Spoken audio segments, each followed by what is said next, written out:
Different types of Spanish simple sentences. Sugar Astronaut presents Spanish Made Easy. Hello everyone, in today's lesson we will learn all the different types of Spanish simple sentences. I previously made a video about simple sentences, but today we will learn more about them.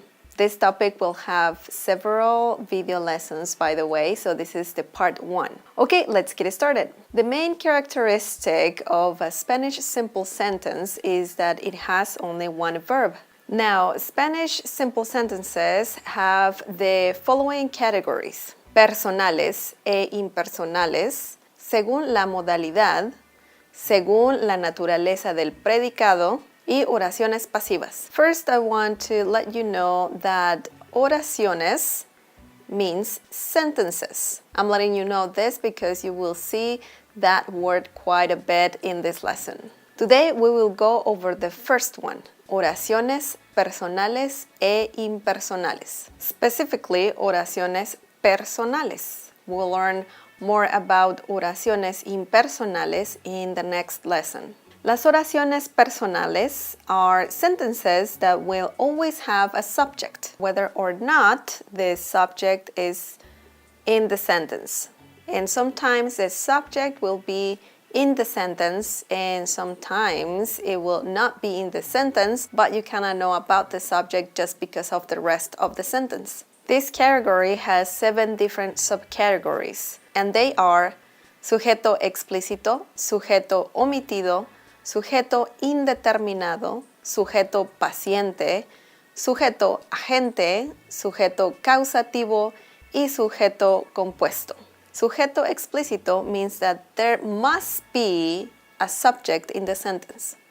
For example, yo juego a las escondidas. Yo juego a las escondidas. I play hide and seek. Yo in this sentence is the subject, and this is the sujeto explícito.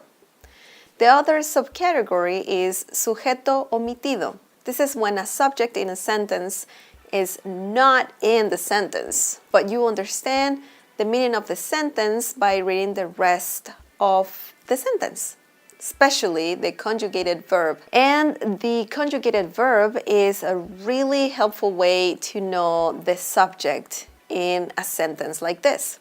For example, juego a las escondidas. Juego a las escondidas. In this case, the sentence doesn't have the subject, which is yo.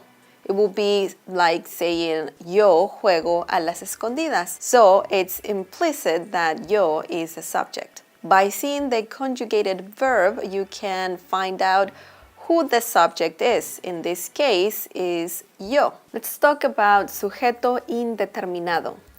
This is a sentence that the subject is simply not defined. This could be because the intention is not to reveal the subject, or because you don't know anything about the subject. For example, robaron el banco. Robaron el banco. Someone robbed the bank. The other subcategories are more about what the subject is doing. Sujeto paciente means that the subject is the one receiving the action of the verb by someone or something else. For example, las naranjas son llevadas al mercado. Las naranjas son llevadas al mercado. In this case, the person doing the action is the one taking the oranges to the food market.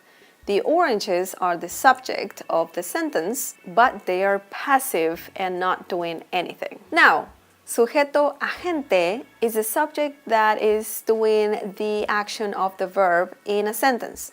For example, los granjeros llevan las naranjas al mercado. Los granjeros llevan las naranjas al mercado. This sentence is about the subject doing the action. The farmers take the oranges to the food market. Let's learn about sujeto causativo. This is the subject in a sentence that doesn't do the action of the verb directly, but through someone or something else. For example, el rey construyó varios castillos. El rey construyó varios castillos. The king built many castles. Well, in this case, obviously, the king or el rey didn't literally build the castles, but some other people did for him. This makes the subject or the king a sujeto causativo. Lastly, we'll talk about sujeto compuesto. This is when a sentence has two subjects. For example, Carlos y Luisa compran un carro. Carlos y Luisa compran un carro. Carlos and Luisa buy a car. Okay, that's all for today. Let me know what you think about this lesson by leaving a comment down below. This might be overwhelming, but I think this is good to know so you can create more complex sentences in Spanish. Also, you will be able to understand the subject in simple sentences. Don't forget that lessons are uploaded every single week or so. Hit the subscribe button if you're not subscribed to this channel yet. I'm on Facebook, Google+, Twitter, Instagram, Periscope, Snapchat.